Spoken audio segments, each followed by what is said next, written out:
Hello and welcome to TCM Howzat, your one-stop shop to discuss the week's cricketing news. I almost fluffed that up, but I'm going to keep going. Coming up this week, as England's men steam to a victory to keep the series alive in another sensational test match, we'll analyse whether we think England can still win the Ashes.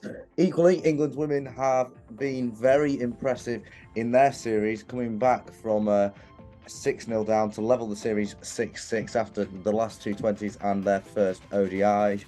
We will discuss whether they can go even further and complete the mother of all comebacks. And with another All-South Finals Day just around the corner, we'll discuss who we think can win it in the company of two Southerners today. Somerset Ultra journalist and producer Alex Duffell, and alongside him, the usual suspect, Rob Rush, who has been at Durham this week, and I'm sure will be delighted to tell us all about it. But I'm not going to go into that. That was a fluff of an intro, so I do apologise to everyone watching that. Anyway, I'm going to keep going, and we're going to start with the biggest story of the past. It's been a week now since this test started, 6 days, and it was England's test win against Australia. The Ashes are alive. We're talking about England winning. Alex, I'll come to you first. What did you make of it last week? It was great. I mean, let's be honest. I think this is an England side who we all know can do it. But this is also a very, very good Australia side. I thought Ben Stokes was phenomenal once again. The man is broken. It looks like he's playing on about half a leg at the minute. And yet he just looked superb with bat in hand, on the field as captain. He's just brilliant. I think the pits of Mark Wood and Chris Woakes worked superbly. I don't even think England would have expected them to do that well. And Australia looked really troubled by Wood. I just don't think they knew how to cope with his pace whatsoever. Yeah, so Mark Wood will get to in the process of this discussion, because obviously he's a big thing that came in and changed. But generally for you, Rob, what was the difference between England in this test match compared to the first two where they lost? I think probably the more balanced attack, and obviously Mark Wood comes into that by the fact that you have a genuine 90-mile-an-hour plus bowler to rival Australia, who have two of them in Pat Cummins and Mitchell Starc. And Scott Boland and Josh Hazlewood aren't slouches, but they're not as fast as those two. So having an out and out pace bowler that Ben Stokes can go to, and he's probably got managed very well. I think that first innings he had 3-4 over stints. It was kind of perfect for your fast bowler to kind of just go, look, just need 12 or need 24 deliveries of very quick bowling from you. And I saw Sky put up like an interceptions graphic, and Ollie Robinson, Stuart Broad and Chris Woakes, they were all miles out the crease, and Mark Wood was pinning them right back onto the stumps. That first spell he bowled was very electric. I mean, that first over, he probably averaged on like 93.5 miles an hour for the entire over, and then last ball of that first spell, getting his rewards with bowling Usman Khawaja. I think potentially somewhere else you could really look at is that England the first innings batting was owed to Bayliss ball and kind of people getting starts and getting out, and one player having to stand up and make a name for himself. Of course, it being Ben Stokes again, as it seems to be.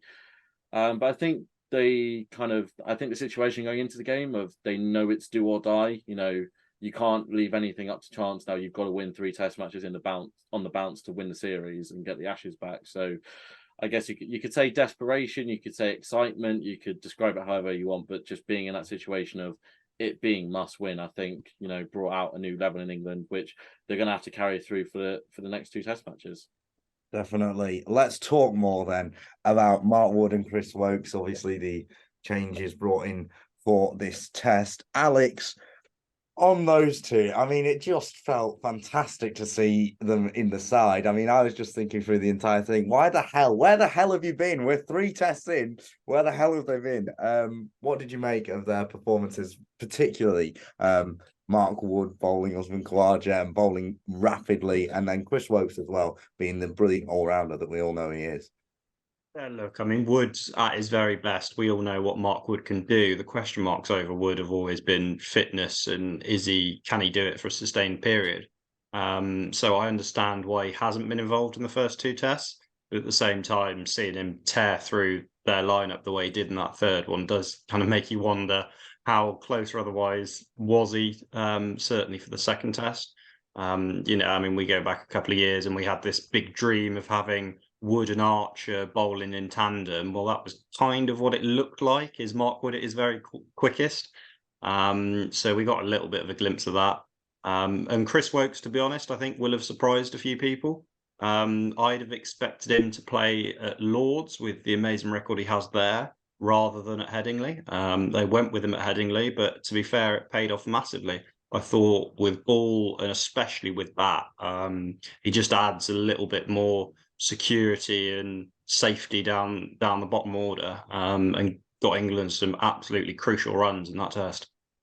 Someone who perhaps, given the headlines that Mark Wood has grabbed, who may not get enough credit in this test match is perhaps Stuart Broad, but he bowled, I think it's fair to say, consistently well. And once again, he got his bunny David Warner, so that's good. What did you make of his performance, Rob? Because I think he's just been consistently good this series so far. He has been, and we also, I think there's something to be said for when he's the leader of the attack. For so long throughout his career, he's had to be second fiddle to Jimmy Anderson. But when Stuart Broad has had to lead the attack, he had to lead it the entirety of last home Ashes because Jimmy got injured on day one of Test 1 and then was never seen again for the series. But he seems to ramp it up a notch when he's when he's the leader of the attack. And I think we saw that again at Headingley, getting David Warner out again. I mean, it's kind of death taxes Stuart Broad. Getting David Warner out is kind of the order of the day. I think that's the 17th time he's got him in Ashes cricket. It's remarkable numbers. Michael Atherton is quite happy that David Warner's getting high up on that list, so Athers can maybe slide down a position or two. But yeah, I mean, as you say, he kind of goes under the radar there because everyone will talk about Mark Wood with the pace, Ben Stokes with the bat in the first innings, and then Chris Woakes getting England over the line in the second innings with Wood at the end and adding runs, as Alex said, throughout the test. And yeah, I think especially with Ollie Robinson going down midway through the first innings and effectively being reduced to a bystander for the rest of the game, that's extra pressure on all the bowlers. And I think they should all be really applauded for restricting Australia to about just over 500 runs over the course of the test match, which I personally thought the pitch was quite a good pitch. It could have been, we could have seen more runs on that pitch. So for effectively 3 seam bowlers, one of whom is known to breaking down, and Moeen Ali and Joe Root having to provide the spin to keep Australia to just above 500 runs over the 2 innings is a very good achievement. And Stuart Broad is a big part of that as the leader of the attack. Definitely a big role there. We talked about Ollie Robinson being injured there, potentially having his issues going off the field. Going into Old Trafford, Alex, if Ollie Robinson isn't available, Jimmy Anderson, question mark?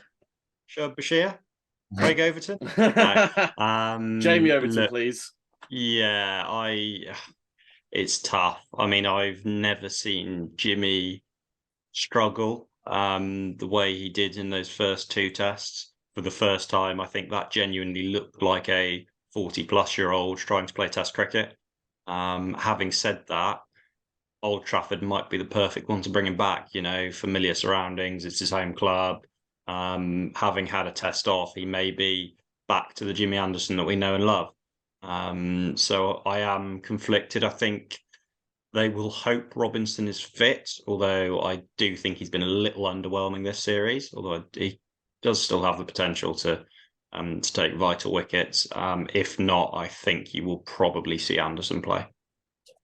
Definitely, I hope he does play because he looked good until he got injured in the county championship match. When he played the ones that he'd meant to play, he looked fantastic. But that injury setback obviously holding him back. Let's turn to the batting then for England, and I picked out 2 standouts innings. Obviously, we've got to talk about Ben Stokes. I feel like every week, at least certainly at that Lord's Test, we were discussing in the aftermath of that how good he was. But he made that 80 in the first innings. When everyone fails, Ben Stokes steps up. That's how it feels, Rob, isn't it? He's a big game player. I've said this for the last few years, kind of when the question has been popped in group chat by mates and stuff. If you have to have 2 batters to bat to save a test or win a game of cricket, who do you want at the crease? And one of them has always been Ben Stokes for me. He's just the type of guy that the moment's never too big for him. He rises to the occasion pretty much 9 times out of 10.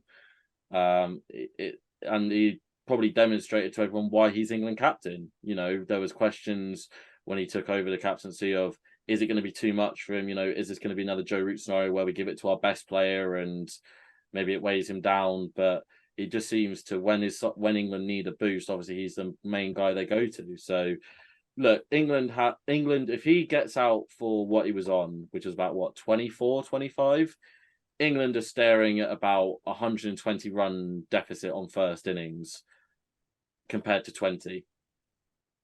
And that is where the game for Australia kind of really got flipped on its head. Australia would have looked at England being 8 down, still 120 odd in arrears, and going, you know what, we're quite confident here. And obviously Mark would help with that, smacking a 24 off 8 to maybe turn, maybe give Australia a bit of a message. But Ben Stokes batting with the tail is a nightmare for any attack. So yeah, just captain fantastic for England, and just he's a very key reason why England were able to turn that Test match around.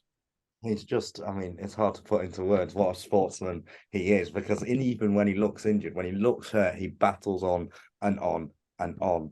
Now, someone else who stepped up from the batting lineup in the second innings was Harry Brook on his home turf at Headingley.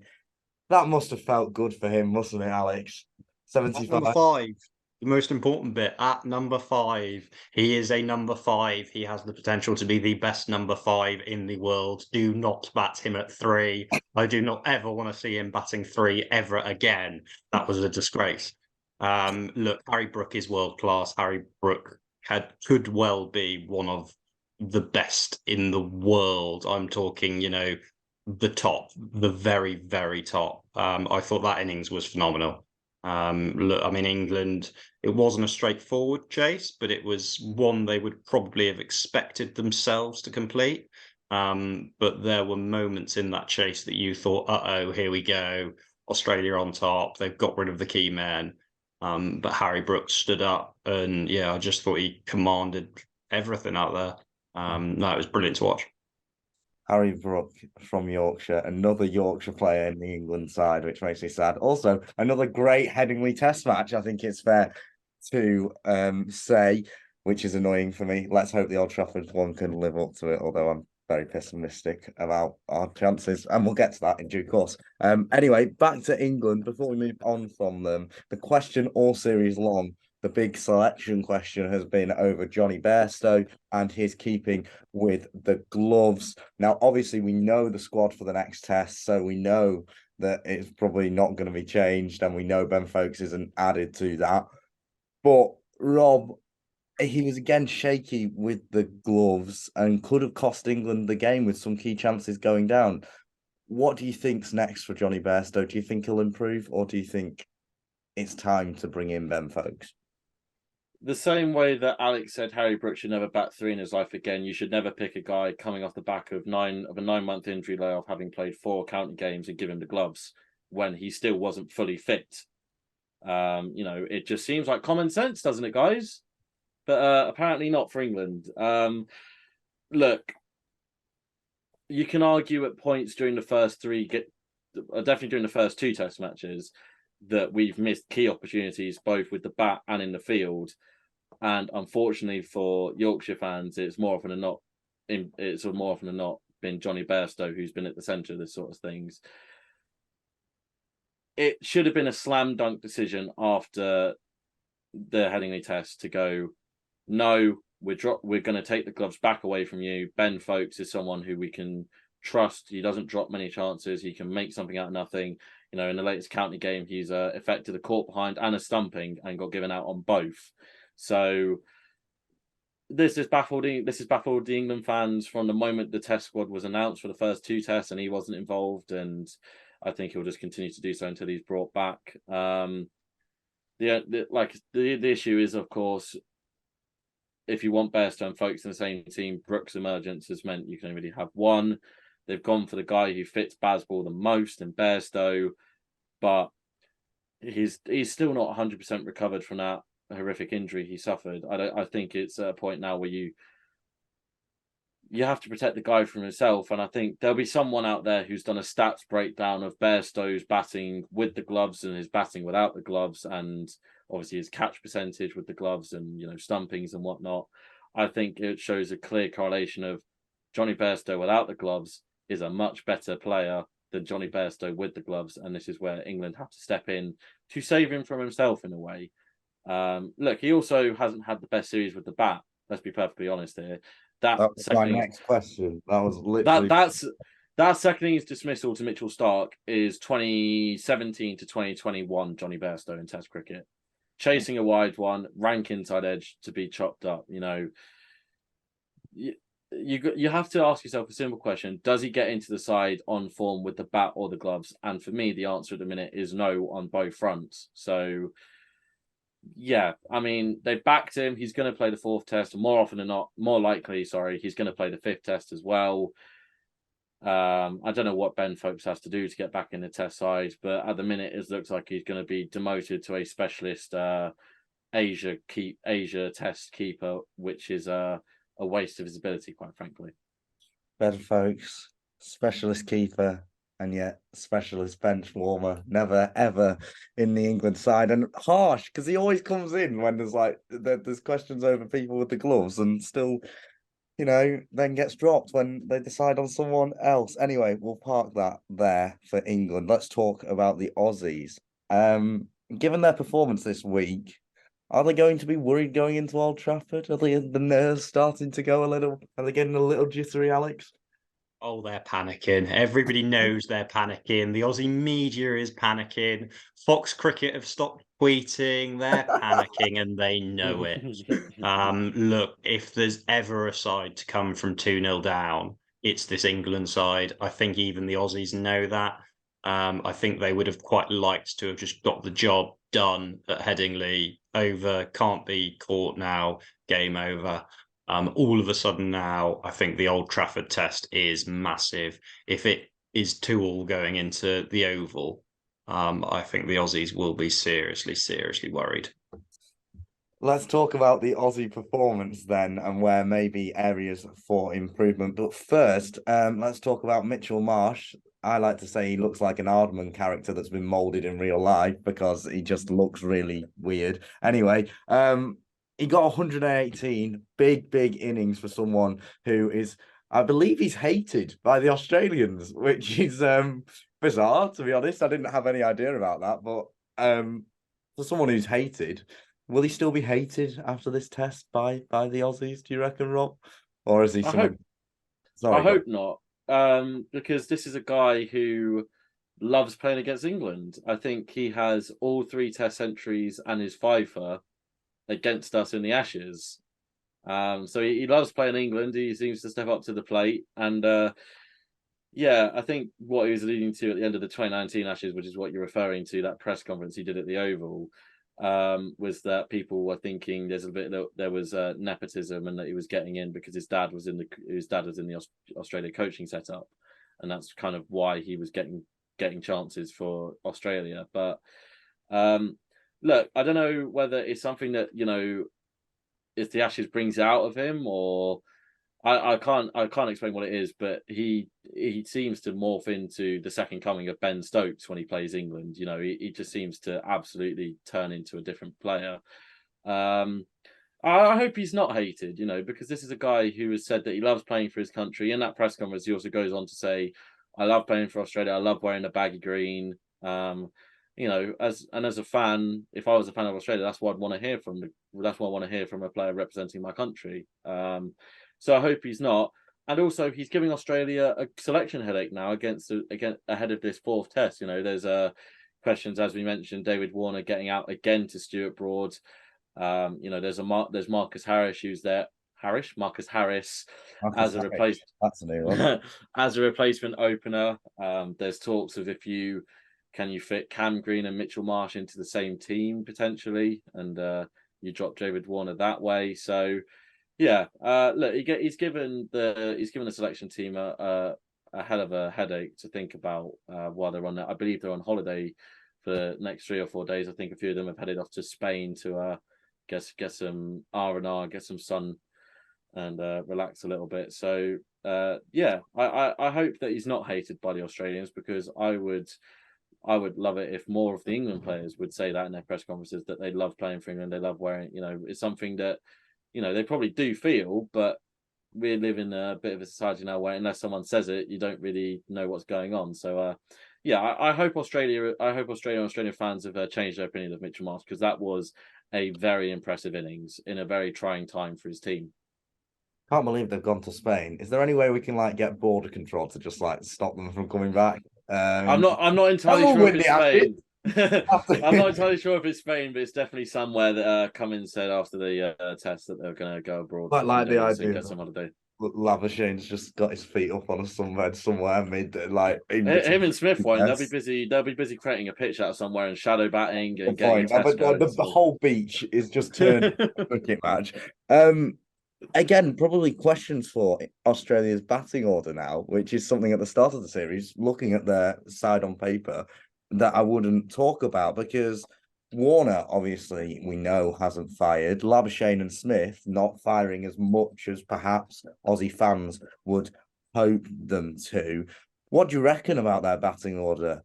Should England bowlers be scared by them anymore? Or are they becoming... Is this impenetrable shield of the Aussie batting just been penetrated and that's it? It's done.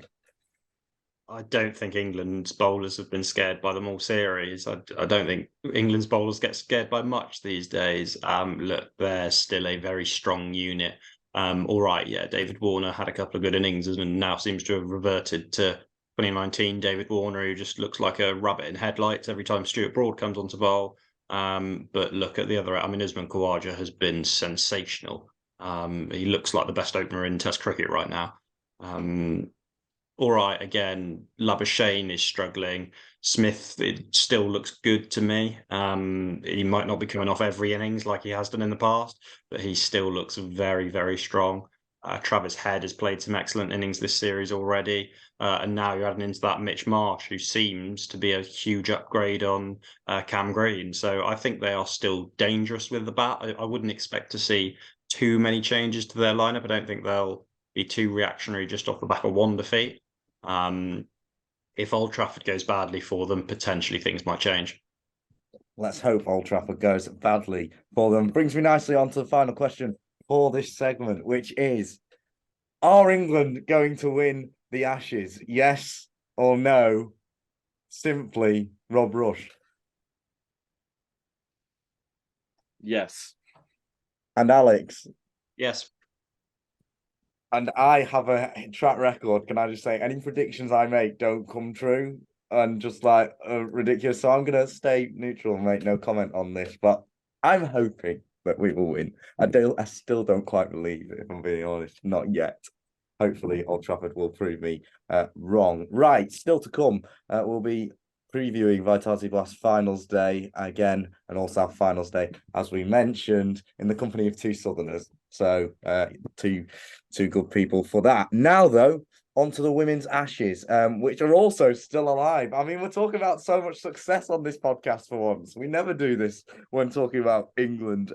Sensational win in yesterday's ODI on Wednesday means England level this series 6-6. Every game I have watched in this series so far has gone down to the wire. A, it's been fantastic viewing, but B, England have been insane against Australia, haven't they, Alex? I mean, there has been some absolutely phenomenal cricket played in this. There's also been a little bit of poor cricket at times. Yesterday, in particular, I think that's the worst I've seen both sides field in a long, long time. But it made for an entertaining game. I thought England have embraced the challenge. I mean, this is without doubt one of the greatest sports teams ever. Forget cricket side. Their record speaks for itself. So for England to go, all right, yeah, cool, you're 6-0 up, who cares? We're going to come at you and we are going to take you on. I think that takes some serious bravery. And to be fair to them, it's working so far.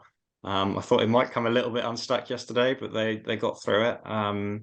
So yeah, I think again, the series has been fantastic. Grounds as being sold out.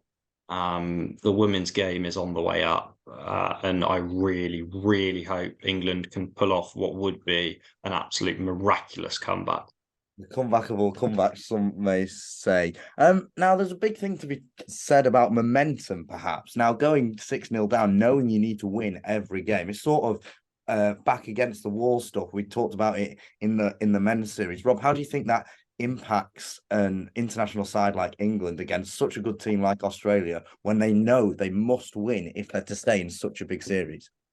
It can be huge. I think that those sort of situations is where your big time players really stand up and lead from the front and are able to galvanize the team and kind of lead the way a little bit. And look, as Alex kind of alluded to, it's very easy for a side to be 6-0 down and kind of go, it's going to be a challenge. But England have gone, we're 6-0 down. We know what we have to do. We're going to go out there and we're going to try our best to do it. And as most athletes say, all it takes is one.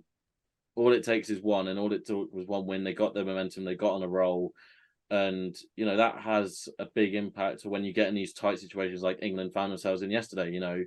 Being 8 down, I think they needed 20 off 35, which if they were maybe 5 or 6 down, you'd think, oh, they might do it comfortably. But 8 down, only knowing you've got 2 wickets left in the game, and one of them is your number 11 to come in. There's a lot of pressure on the 2 girls out there to see us home, and Kate Cross doing the scoop shot, I think, is the shot of the series. Absolutely phenomenal to pull that one out, especially such a high pressure situation. So yeah, all it takes is one game to find your momentum, and you can halt the opposition, and you can start your own. You can get on a roll yourself, and that's what England women have done, and they're looking to now ride that way for the rest of the series. And I think if you asked most of the media who have watched this series quite closely, they would not bet against England right now pulling off this comeback. Well, they pulled off the comeback to get to 6-6, and I don't think many would write them off winning the whole series from here on in. Now, we're obviously going to talk a bit more about the players in question, but I was looking as players to highlight, to stand out, people to pick on. But actually, there's been remarkable individual performances across the series from the entire team. You look at Heather Knight yesterday, 75. She might not have done great in others, but she was good yesterday. Danny Wyatt at that T20 at the Oval, 76. Consistency with the ball from Lauren Filer, new talent. Siva Brunt being fantastic. It feels like this England team are finally finding their gel. Alex, who's impressed you the most, though? Who's the one who's stood out for you so far in this Ashes series? I think Danny Wyatt for me, across all formats so far. This is Danny Wyatt at her very, very best. She's one of the few women in the game who consistently clears the boundary. All right, she didn't have a great day with the bat yesterday, but she's been instrumental in the performance so far. But like you say, there have been so many strong individual performances. I could easily have said Sophie Ecclestone. I could easily have said Alice Capsey, Tammy Beaumont, Heather Knight. The whole team has.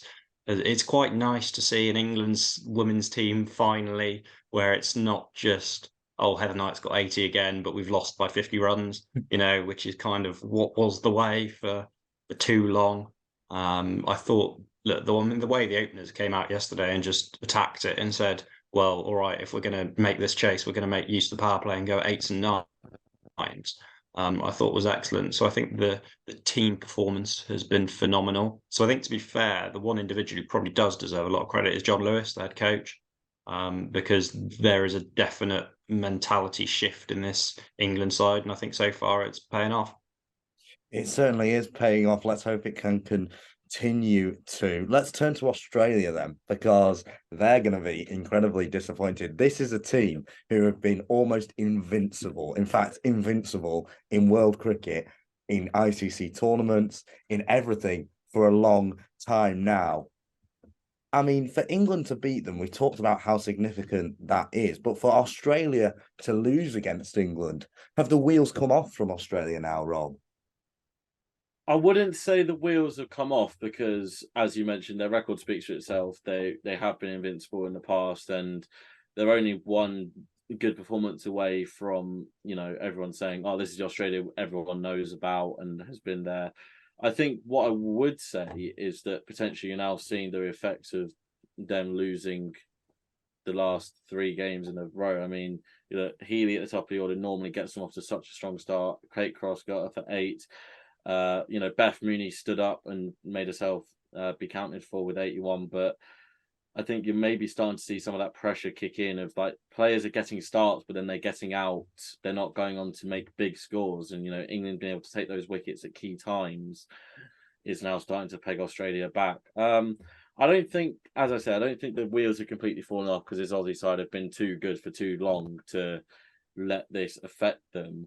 However, I'm interested to see how they now bounce back because they have been used to kind of getting their own way, as so to say, of being able to beat most teams that other sides have put in front of them. Now they found an England side that are full of confidence. They're buoyed, and they're up for the fight. And this is now what is it now? Best of. There's 2 games left in the series. It's one which is looking like it might be severely, if not totally, impacted by rain, which would then level the series at 7-7 going into Somerset. Sorry, I've completely interrupted you. That's fine. But then if that is the case and it does get wiped down 7-7, then you're down to a 1-game winner takes all kind of situation. So look, this Australia side have been too good for too long to let these defeats get on top of them. They'll be analysing where they can be better.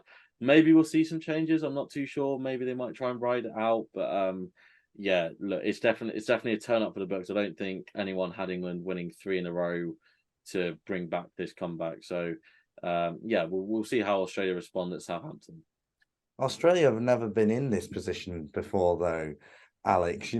Being so dominant in women's cricket and winning every time, and then you finally lose, and they almost don't know what to do.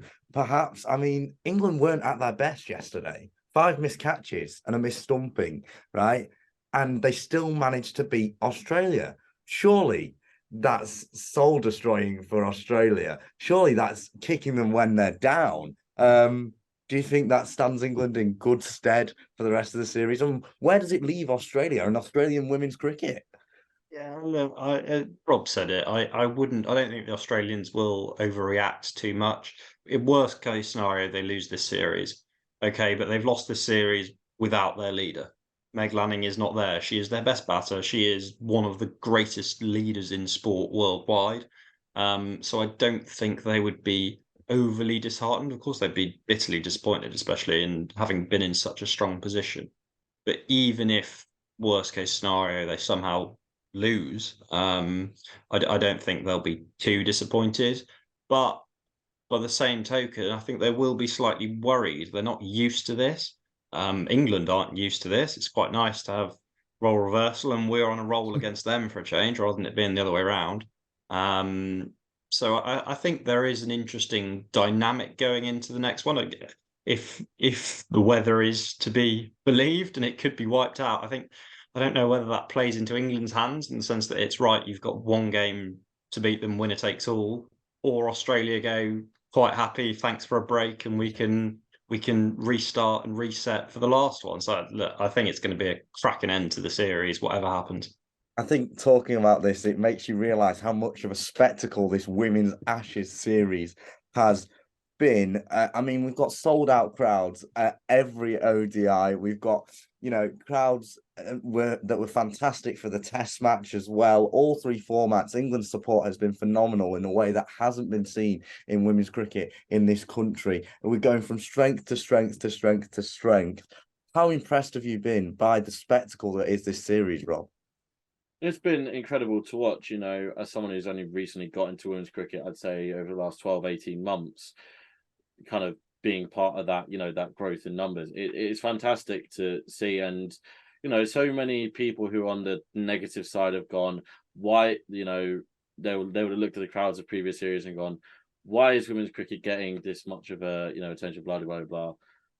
You're now seeing you're now seeing the results of it. You're now seeing the reasons why it's becoming much more of a spectacle. And so it should be, we've had some great news today that the ICC have now announced equal prize pots for men's and women's, I think, winners of the T20 World Cup. That's a huge step in the right direction for the game. And everything is now just built, and this is where I saw an article earlier today that says women's cricket, I think it's either women's football or women's cricket, could become £1 billion sport in the next 10 years, and that is huge. Even if women's cricket doesn't get quite that far, to have this much of an upbringing, and this isn't, the sellout crowds aren't in the last few weeks. These tickets have been sold out for the best part of 6 to 8 weeks, 2 months in advance for this. And we mentioned on the last podcast that we did, they've absolutely smashed the ticket sales from the last Ashes that was held over here. It's just absolutely fantastic to see, and long may it continue. The women's game is here to stay. It's here to carry on growing, and so it should be. All these shamers and all the people that don't like change, and they're being proven wrong. They're being shut up, and that's making it even more sweeter as fans of the women's game. It's making it so much more nicer that there's a lot more positivity around the game. It's very nice to be a part of. Very well said. Right, so we'll wrap up this discussion with the same one that we wrapped up the men's with. Rob Rush, can England's women still win the Ashes? Are they going to win them? Yes, they are. Alex? No, I'm afraid this Australian side is too good. We've had a good run with 3 in a row, but it ain't going to be 5 in a row. Oh, well, we shall see. We'll be on tenterhooks to see whether those predictions come true. Time now for some more predictions, because we're going to talk about Vitality Blast Finals Day. Now, I sat here about 10 days ago and talked about how strong the North Group was and how great the North Group was this year, and how we could have the possibility of an all-North Finals Day. Instead, what we've got is Hampshire, Essex, Surrey and Somerset, who are all from the south. Firstly, let's reflect on the quarterfinals then. Alex, what did you make of them? Which one stood out to you? Who's looking unstoppable? And as a Somerset fan, I think I've probably already answered my own question here. Yeah, you probably have. No, I thought Somerset's against Notts' quarterfinal to me was the biggest game there. Probably that or Surrey. But I watched the Somerset Notts one, and I was worried for quite a fair bit of it. Up until Ben Green and Lewis Gregory got going together. I think that was, from a Somerset point of view, the pleasing thing is that's probably the first time this season that the top 3 haven't fired at all. Normally, at least one of them gets on and makes big runs, but to have none of them fire at all, Tom Abel then to get out fairly cheaply, and yet still to be able to get over the line in the biggest game of the season so far, is massive for them. I think Surrey will take a huge amount of confidence from their win against Lancs into finals day, because again that was a close game. Hampshire had what was, let's be honest, a bye against Worcestershire, bless them. It wasn't close whatsoever. And Essex, I think, Essex to me are the dark horses. If Edgbaston plays the way it has done in previous years, it takes turn usually on finals day. The pitch wears throughout the day. Simon Harmer will be incredibly dangerous, and as a side, they know how to win T20s. I can't believe you've just done Worcestershire so badly. Yeah, I do apologise for that. But, yeah, I mean, Middlesex would have won that North Group this year. Oh, that's just not true. There's no way Middlesex T20 it is just true. would beat Lancashire. Yeah. Not a chance in hell. I think it's a case of, as T20 comes down to it, it's on the day performances. And, all the North teams just had a bit of a shake. And to be fair, their opposition was great. But I still think, at Warwickshire, for example, there's no way that Middlesex would have beaten Warwickshire unless they did what they did in Middlesex. Sorry. Anyway, the beauty of T20 is that it's unpredictable. As we saw last year in the final, which pains me to talk about, but hopefully by next weekend we'll have new pain to talk about, and hopefully it won't be for me. But Hampshire, Rob, do you reckon they can retain their title, do the unthinkable after another great comeback in the group stage, and as Alex says, a less hard quarterfinal in there?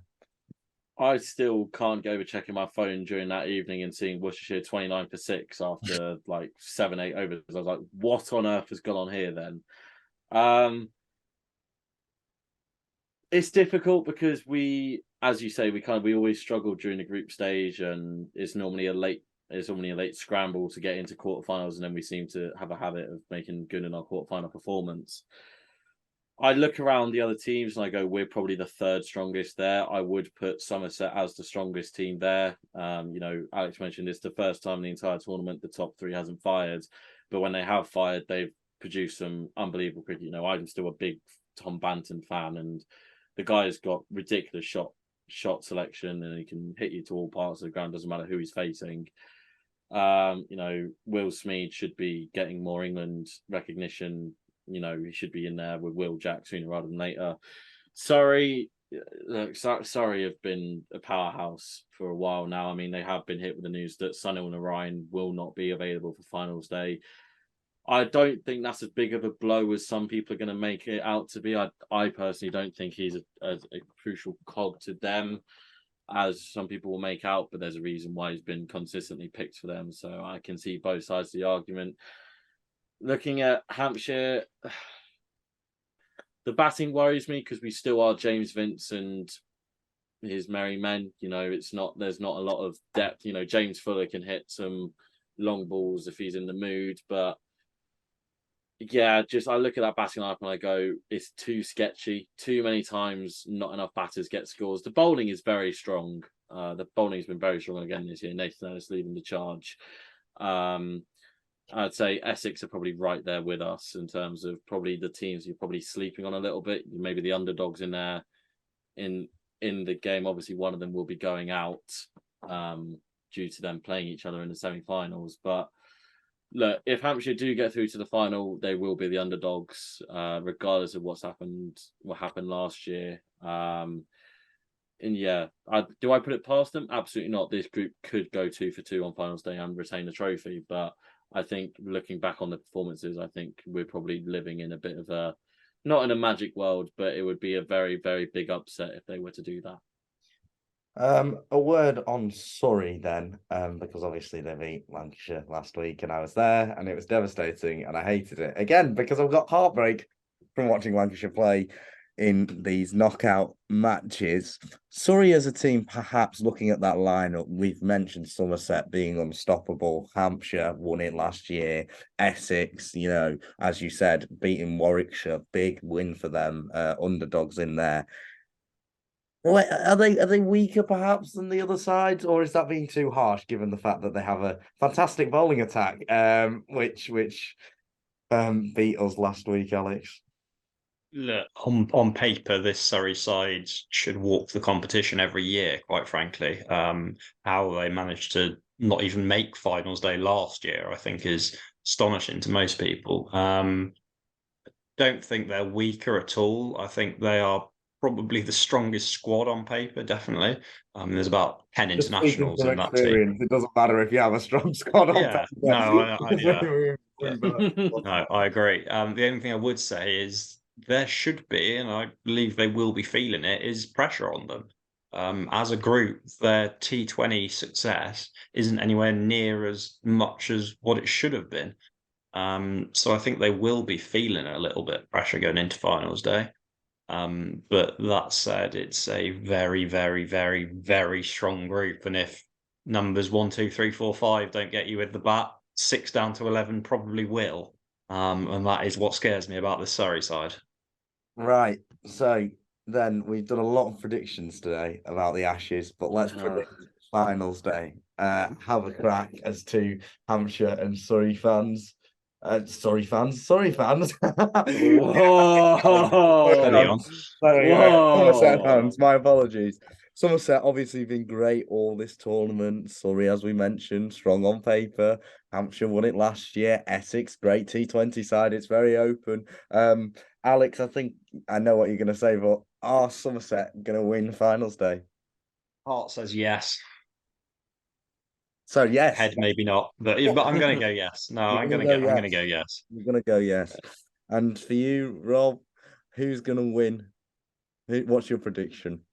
I'm going to get slaughtered for this, but I'm going to agree. I'm going to say Somerset. I think It's that Durham. It's that Durham in him. It's the Durham in him. Not your proper county. Nah, look, that Somerset side. I mean, I remember first game of the campaign was Hampshire down at Taunton, and they absolutely demolished us. I think that was a real statement of intent from them. They're probably the strongest squad there on finals day, regardless of what you want to say about Surrey on paper. That they were on a bit of a slide. They lost their last 3 or 4 group games before just getting over the line against Lancashire after being, I think, probably behind for most of that game. So look, I think Somerset will deal with their business in the semi-final, and whoever they face in the final, they've got the stronger team.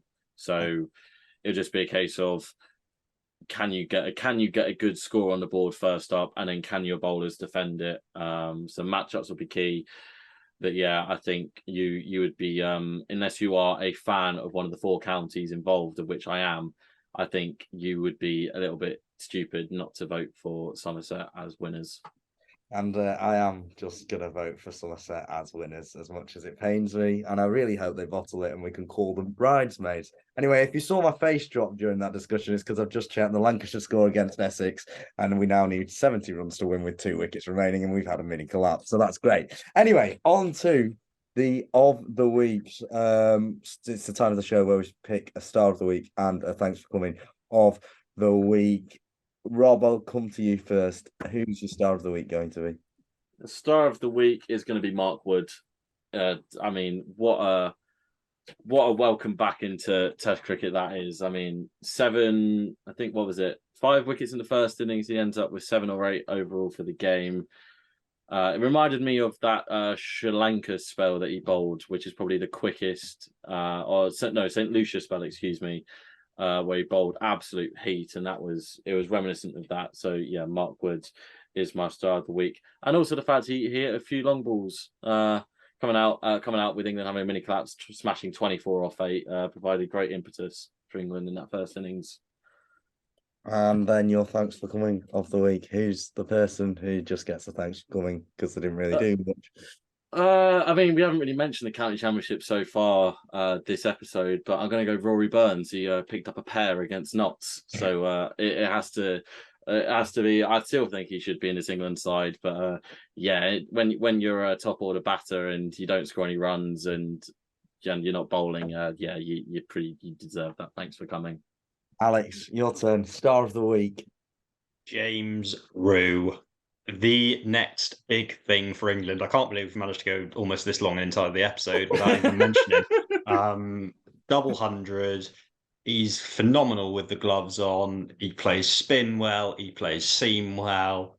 He's going to be in that England side for years to come. Forget Ben Folkes with the gloves. James Rew needs to be in that side. But actually, I hope England don't nick him because I'm quite enjoying watching him play for Somerset at the minute. It's all right. We never pick Somerset players anyway, so it's fine. Your thanks for coming of the week. Who's the person? Thanks for coming for the week. I'm torn between 2 Aussies. I'm either going to go, well, all right, David Warner's my runner-up for returning to his full rabbit mode anytime Stuart Broad is at the top of his mark. But my thanks for coming this week is going to be Cameron Green. Because he is supposed to be this next prodigal son of Australian cricket. He's 6'7", hits a long ball and bowls rapid, but quite frankly, he's been dreadful in this series, and he's just been dropped for the most hated bloke in Australia, who has outplayed him at both bat and ball. I would be surprised if Green plays another game this series. So yeah, Cam Green, thanks for coming. The only thing I've ever heard about Cam Green this series is every time he comes on the screen, they just talk about his height. Like, that's the only thing they go on about. Anyway, my star of the week, it's a tie. I mean, I've got the casting vote here because it was either James Rew or Mark Wood.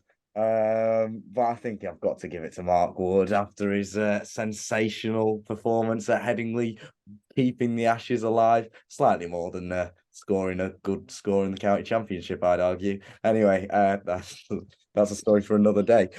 Thanks for coming. I'm gonna have to, and then this really pains me, but I'm gonna have to go for Lancashire, the entirety of this side, because we should be at final day. We should. We're every year they like to get to the knockout stages of the competition and cause me so much pain because they just decide on the day that they're not going to bat as good as they usually do, or they're just going to take it down to the wire, or we're going to be in a position where we could win it, and then throw it away again. And we just that Lancashire team. I mean, we've got Liam Livingston and Joss Butler and Phil Salt, and we still didn't win that game. It's a disgrace. It's quite frankly a disgrace. There's no other way of putting it. That said, I'm numb to the pain by now, so I'm not actually as angry as I could be. Can't wait for that to get clipped and sent to Lanx's cricket Twitter admin. That's going to be great. Oh, I'm a Lancs fan. I'll live and breathe it. I'm sure we'll come back bigger and stronger next year. Maybe. Anyway, It's a bit of a running theme for you, that, isn't it? Hopefully, this time next week we'll be speaking to Alex, who will be annoyed that Somerset have lost. However, I don't think we will. Anyway, that is it for this week. Thank you very much for joining us at home. If you enjoyed, do drop a like and subscribe.